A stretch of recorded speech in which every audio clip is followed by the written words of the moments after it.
I'm going to give you an update on my right ankle injury because I've had about 5 people ask me now. So, when multiple people ask me, it's time to do a podcast or it's time to share it on my free Facebook group. But let's do a podcast because I shared the background of my initial ankle injury. I can't remember the title. Maybe it's that time I broke my ankle. So 31st of December, just a quick recap, I broke my ankle falling off my bike, and it has taken quite an unusually long time to heal. So 8 months in, I can still see the break on X-ray. And I was hoping to come on and celebrate how things are actually healing and recovering. However, it is 5 days ago now that I thought I re-broke my ankle. I didn't, but I'm going to unpack this because it is uncanny. The stuff that was going on in my mind back at the end of the December when I broke my ankle, and recently 5 days ago when I re-injured my ankle. So I'll tell you a little bit of the physical stuff, I'll tell you the emotional stuff. And the reason why I wanted to unpack it in this way is because I do teach this work around what emotions are stored in your body. I'm also human and I know that I'm not immune to this. I do accept this. I surrender to the process as well. I am challenged by it too. And an ankle has got a general overarching theme and what it means on an emotional level. But my ankle injury, my ankle break, my recent ankle injury, the story is very personal to me. So what I'm going to share with you today is my interpretation. And I encourage you to go back and listen to the first version of when I actually did break my ankle. So what part of my ankle did I break back then, just so you've got a little bit of context, is I broke my distal fibula and I was able to walk on it after 3 weeks, which is a recommendation. You walk on it as soon as you can. I was feeling really amazing. I thought everything was healed. 8 weeks in, I got an X-ray done and found that the fracture hadn't united at all. And it was just really bizarre because I was like, I don't have any pain. I feel pretty good. And then I had appointments with sports doctors. I had appointments with surgeons. This was all sort of self-referred or self-advocated for. And the only thing that really was out of whack on a physical level was my vitamin D levels were very borderline low. They were 51, and 50 is when you start going into the low range. So I took a high dose vitamin D, and 3 months later I had oh no, I didn't. So before I took, it's getting mixed up, and that's why I think it's good that I'm doing this podcast in the moment, 5 days after the second injury. But basically 5 months in, there really wasn't much sign of any bone bridging the gap. And in my mind, I just want this, I would really love this bone to heal. And this is funny because I'm saying what I want and etc. Now I re-injured it on Sunday. I'll tell you a little bit more about that. Because I thought I re-broke the break, I went and had an X-ray to check on that on the day, thankfully. So I didn't sit in a gap too long. And actually, to my surprise, it was looking better. So maybe that 3 months of vitamin D, maybe it was just the time that it needed as well, is that, hooray, I can see bone. I can still see the break and everything needs to get a little bit denser. So it's just taking its own unique path and timing, and I'm still understanding what's going on, all whilst trying to navigate the acceptance around this, surrendering to the process, the recovery, which is not bound to any time because I would expect a fracture to heal within 6 to 12 weeks. I'm now 8 months in. I think, no, what other information do I want to give you? So I remember I'm just laughing at this because I'm just seeing some of the classic things that I see in my clients play out in me as well. And the reality is that I'm a client as much as I am someone who coaches people and works with people. I remember when I broke my ankle, I thought I only sprained it and maybe ruptured a ligament because I felt a crack happen and it blew up. I'd never broken a bone before. And I remember saying to my friend, Mm, I really hope that I haven't done any of my ligaments because I know that, well, I know, should I say that? Because I'm now in this position of having to heal ligament. But generally, from my experience, that ligaments, they never return to how they were. And so there's a lot of work around rehab. And even my physio friend was like, well, a break is better than ligaments being ruptured, but quite often both will happen. So I was super happy when back in December I had that X-ray and I found out that I had broken my distal fibula, but my ligaments were intact. They were just thickened, but they weren't torn. So I was like, awesome. So now I just want this bone to heal. So this is me just going, this is just what I want, but I keep on getting thrown more lessons. And the circumstances, because what was going on in my mind was very similar to what happened 5 days ago. I was riding my bike and there were two pathways I could take.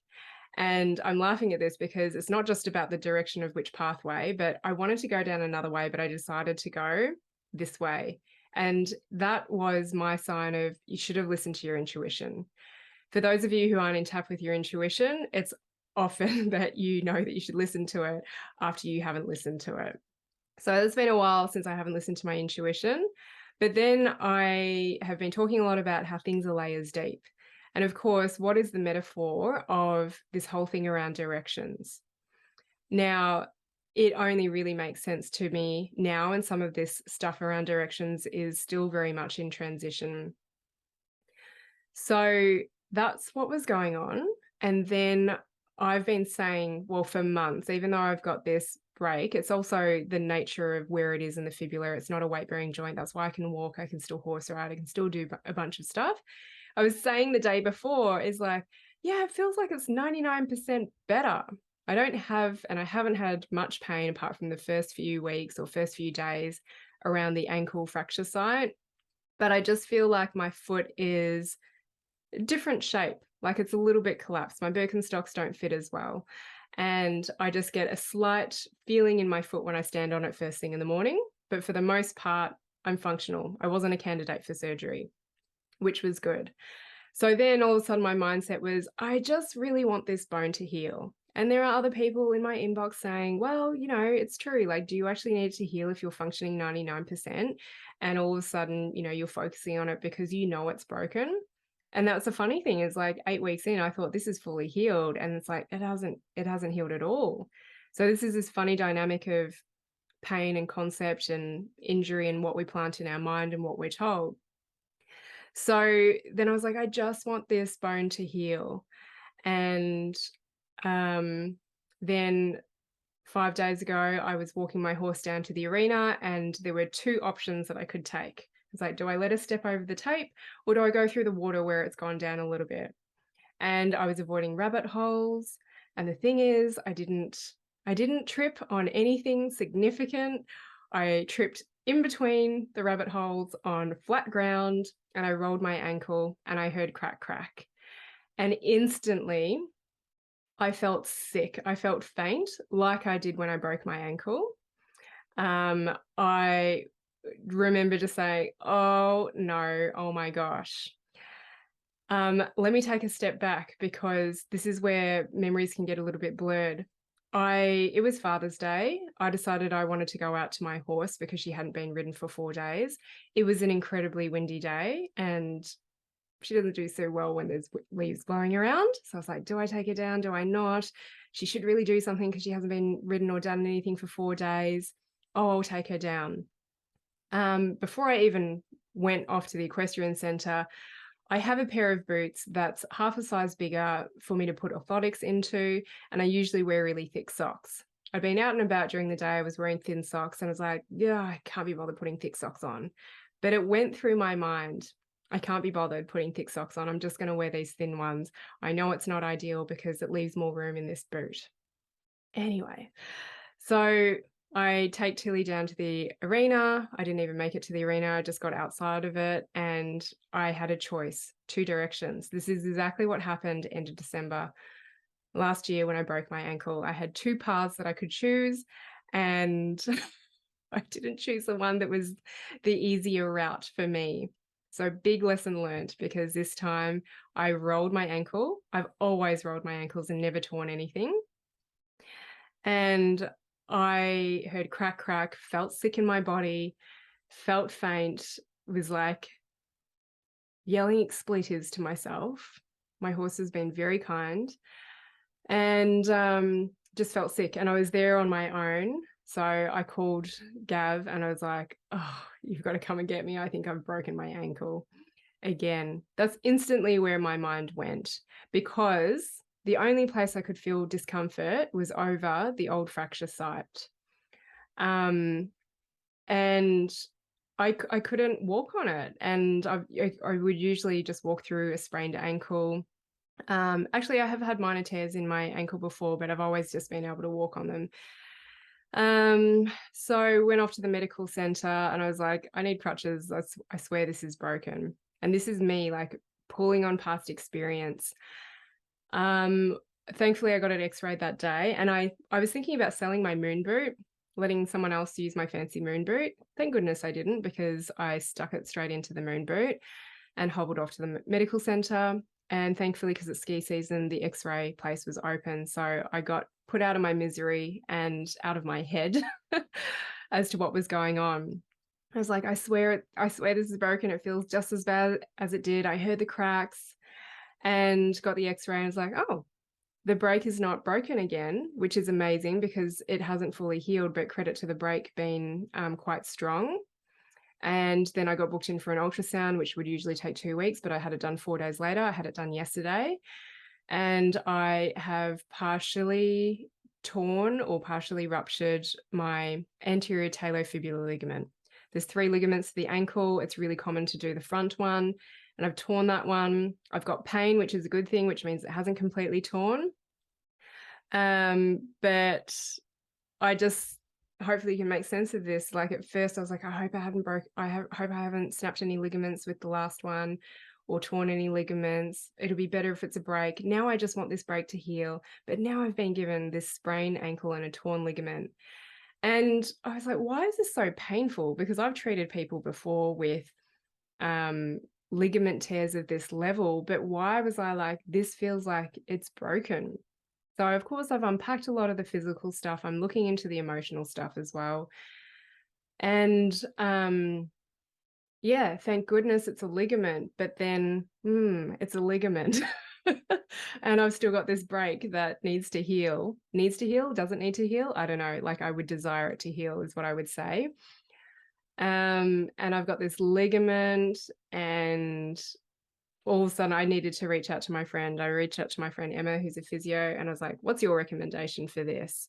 I've reached back out to the sports doctor just because I want my stuff to heal. And this is part of accepting that this is the way it is, accepting that I can't ride my horse. My amazing friend Holly is very happy to look after my horse. The equestrian center's looking after her. I have to lean in for support. I have to ask for support. I have to ask for help. That's part of the lesson of this. So we were having a conversation on our release group yesterday. What is the difference between surrender and acceptance? And then I'm going to share with them today this story, but acceptance is I have sprained my ankle. I have torn a ligament. The break still hasn't healed, and I'm in a moon boot and I can't ride. I'm accepting what is, and the sooner I can accept it, the less misery I'm going to be in. Surrender is, well, surrender to how long it's going to take to heal. Your bone, my bone, didn't take the traditional 6 weeks or 12 weeks to heal. And I pulled up an interesting article to try and clarify a little bit more the difference between surrender and acceptance, because I can understand it in context of my stories and other people's stories, but to give someone like a dictionary definition, I'm like, oh, I've got to Google this. And what I remember reading about surrender is that it's a little bit more universal and it's not bound by time. So a little bit more on the energetic scale. So this is, I've got to surrender to the process of this healing. So of course my Google brain goes in, how long does an anterior talofibular ligament that's torn take to heal? Anywhere between 2 weeks, 4 weeks, 6 weeks, 12 weeks. So I'm going to surrender to that. I am going to feel into my body, really be careful not to push. But yeah, a lot of people have been asking me, so what's behind your ankle? And I unpacked this a little bit in the first podcast that I talked about breaking my ankle, is that immediately people say, oh, it's a sign to slow down. Totally, it's a sign to slow down. I'm like, I'm freaking slowing down so much this year. How much more do you want me to slow down, universe? Slow down. It's on my masculine side. It's on my right side. Where am I pushing too hard with the masculine? What is it that I am denying? Where is it that I feel unstable? So literally unstable, because feet are about grounding. The ankle joint is that joint between your feet and being grounded. So where am I feeling unstable with my masculine, with my career, with my direction? And feet are about grounding in the physical location as well. So it's all base chakra stuff. So am I feeling happy with where I'm living in my home and where I'm living in my country, within the world, etc.? And so I'm unpacking my personal story and the emotions that I'm delving into and what this means to me. Because the first layer is you need to slow down. You need to, I was coached with my ankle break. What if this was all about receiving pleasure in life and receiving support? So I was like, oh, that's a little bit uncomfortable. I'll explore that and I'll give that a go. And I thought I was doing a pretty good job, but this is another message and not all of it is going to make sense. And I accept and I surrender. It's not going to make sense right now. And I surrender to the time of when it will drop without expectations. I'd love to know yesterday, but I surrender to getting the message when I get the message. So yeah, first layer is like slowing down, where you're driving your masculine, etc. And then there are many layers. Layers is something I'm talking about in all of my groups. I feel like I'll do a masterclass on it one day, is the layers, the unseen layers. So I'm letting you know all the unseen parts so that because you might just judge that I'm pushing too hard, etc. I just find it really interesting how I broke my ankle and I literally had two paths to choose. And I had two paths to choose when I sprained and tore a ligament this time round. So what else is going on for me that you probably don't see on my social media? Only some of my friends know, is that we have been dabbling in looking at houses to move to for a while. We have a commercial property, we rent our home. Very happy renting our home, not into property investment, just not driven by property. But if the right place lands, it'll land. So the couple of weeks prior, we were looking at property, and then, I don't know, just investing in property feels less safe to me than investing in myself. So it's down to, well, do I feel grounded with where we live? And we always come back to, you know what, if this house doesn't go through, then we're very happy to stay where we are. So sense of grounding in that sense. But then also, Gav and I have been talking more conversations from my behalf of, should we keep living in Wanaka? Because I don't really go skiing anymore. I'm not addicted as I was. And I really miss the beach. Beach holidays have always been my thing. And it's like, do I need to live there because will it lose its novelty? Or do I just need a beach holiday, desire a beach holiday? So it's like, do we go to Nelson? And I haven't actually spent a lot of time in Nelson, just Golden Bay area rock climbing. And I've been looking and I've been tagging watch listing properties up in Nelson. I'm like, why do I feel drawn there? So this is about grounding. It's like, do I feel really grounded in my physical location? And I'm contemplating and I'm exploring. Maybe we move somewhere else. At this stage, it's not going to happen. And my logical brain just simply thinks, how am I going to move all my house plants? I have this one plant that's just going to fall to pieces if it like lies down or knocks anything. It's a donkey's tail. It's incredibly long. Like, that's the only thing that's stopping me from moving, is how do I move all my house plants? So, you know, that ties in with the base chakra, the feet, sense of grounding, not feeling, well, do I feel stable? I don't know. I'm exploring this. So again, this is like, I'm telling you in the moment and I haven't quite gotten the answers, but I've gotten two messages that my body's trying to tell me about direction. Actually, the other layer that's coming through, so some of you may have heard the more recent podcast just a few ago around my past life regression session. My horse was a camel, my dog was a wolf. That was about a month ago now, and there was some pretty profound messages that came through with that. I didn't go into those sessions with any expectations of anything, but I love the stuff that comes through. There's always been an energetic and woo and spiritual side to me. It's usually something that gets heard more when you're in a group with me. And all of what I'm sharing today, this is what my group gets to hear, like the stuff behind the scenes, the layers of me, if they want to know, if they ask. I'm aware that when I present on here and you don't know all the layers of me and you haven't experienced me, is that I am putting myself out there for judgment. Your judgment is your judgment. It's not my story. This is my story. So there is that element, and any of you on my email list or follow me on social media will see that I have been putting a little bit of stuff out on this whole moth portal, which is really delving into the energetic side, all the woo stuff that I talk about with my groups, and it is very different to anything else I have put out there. And so I have just been planting seeds. I've been putting it out there before it's ready. Messages keep coming through based out of different experiences, subsequent past life regression sessions that I've had with this therapist. They might come to an expiry date, and then I'll find another therapist. I'll find another modality that helps me access messages. And yeah, that's like, is it a change of direction? I'm shifting some of my programs. The core of the work is still there, but I'm navigating like, oh, what is this direction change that's happening in my work as well? And I've talked to my groups about, I've never burnt anything down, and I don't feel like burning anything down because everything I create comes from my heart. It comes from an energy space. It's not done because other people want it. It's done because I desire to put it out there. But, there's a couple of things that I'm contemplating, like, does this look differently? Can I add this in? Can I take this away? What does it look like? And so I'm not talking about it in detail because I don't know yet. And some are going to get hooked on this and freak out or whatever. It's like, yeah, there is some direction choices to make. There is some decisions to make.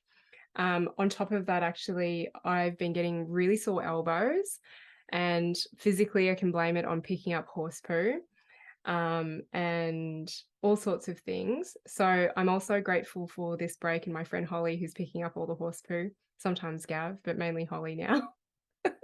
Hi, Holly.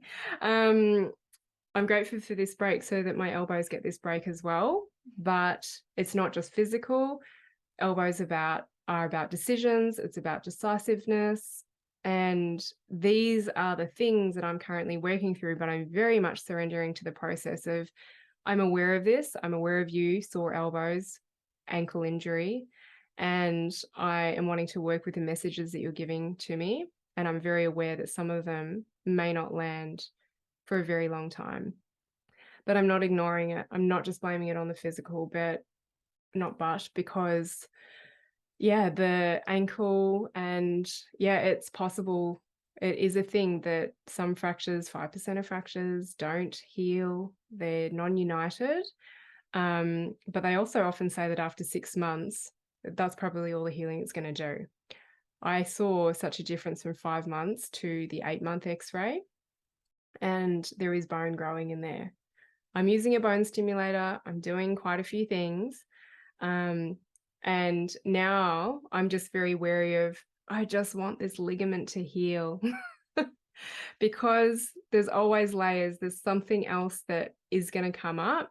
I'm not projecting or trying to manifest ill things happening to me. And I'll tell you a story of my daughter of, like, this is just another analogy.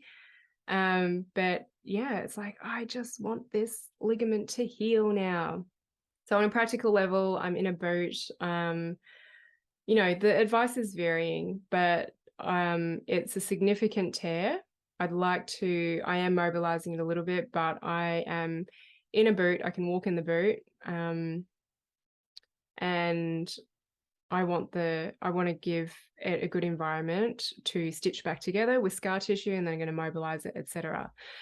So I'll just decide if I get some external support. I always value external support. There's people who have got opinions and knowledge when they're not caught up in the emotion of my own injury. But this emotional work has allowed me to accept things a lot faster. and just run with what is in the present day. So I said I'll tell you an example of my daughter, because it's like, well, I broke the ankle and then I just wanted that to heal, and then I tore a ligament. Now I just want that to heal. Something else is going to come up. And it's an opportunity. My daughter is incredibly, well, she gets anxious about new things. I think we all get anxious about new things. Some of us are more excited to try new things than others, but man, she can get into a hot mess about it. And we just talk about it, acknowledge that she feels that way, but talk about, Violet, there are so many things that you love to do now that you were like, I don't want to do it. You were in tears about it. It was going to be horrible. And she had to get on the bus because I couldn't drive her, and she's never wanted to get on the bus. And because she hasn't really ever had to get on the bus, she hasn't gotten on the bus, and we've given in. And yesterday, she had to get on the bus. She was so nervous. She was talking about it all the time. I had to be really mindful to actually just acknowledge she was nervous, but also encourage her, talk about a few stories that you're probably going to love it. We're just like copying it right now, but you're probably going to love it. Her friend down the road came and picked her up, walked her, and I whispered in her ear, I was like, Violet really wants you to sit next to her. And she said, yeah, I'll do that. And they got on the bus and heard all about how awesome it was. I love the bus. I want to catch the bus every Tuesday. I want to catch the bus tomorrow. And my friend was on there. So she didn't actually sit next to the friend that picked her up because another friend was there. So she sat with her, but that was all good. But it's just overcoming these things. Because why am I using this analogy? I'm like the queen of like basic analogies. She was so anxious about getting on the bus. And then she's like, I want to catch the bus all the time. I love it. I want to catch the bus tomorrow. This morning, all of a sudden, I don't know if I want to catch the bus or if I want daddy to drop me off. What if my friend isn't on the bus today? The next layer comes up. It always does. And it's just when you can embrace it, accept it, and enjoy the messages from it, then that's great. So, a cool thing from this ankle injury is that Violet had to get on the damn bus and she got to experience it, and now she's okay with it. And this is just going to set her up for new things. I remember when COVID hit, we would always be walking her to the classroom. She wouldn't let go of us. And then all of a sudden COVID hit and parents weren't allowed in the gate. Best thing ever for Violet. She had to just go in there herself. And now she's absolutely fine. I can stay in the car. She can walk into the classroom. She can walk out. I don't have to do those extra little bits. So there's two opportunities from, events that we could complain about a lot. I do acknowledge and appreciate the simplest things and the simplest messages. You might be thinking, oh my gosh, but that's the thing. This is my story. It's not your story. Your story, if you broke your ankle, if you tore a ligament, it is going to be unique to you. It's going to have the similar overarching themes, but there are many layers that you may not be aware of, many interpretations that you may not be aware of. And every single person's right distal fibular fracture, non-united fracture, torn anterior fibular ligament, they're unique because we all have different histories. So putting myself in the position of interpreting my own history, my own injury, of course, it ties in with many other things, but this is just a pocket about my injury, the stuff that's going on in the background, to explain and answer to some people who are asking, I'd love to know what your ankle means. And for those who are immediately just going, this ankle is telling you to slow down. So many layers to it. So I hope you enjoyed listening. I hope you got something out of this. Just know that anything you experience is unique. A book can give you the first layer of the interpretation, but if you're willing to dive deeper, there can be some really amazing messages. So hopefully, I don't know when, maybe I will be doing another podcast telling you how this all miraculously healed. Miraculously, it's just the body's innate capability. So I look forward to that day, not holding on to any expectations. It would be amazing though, right? Okay.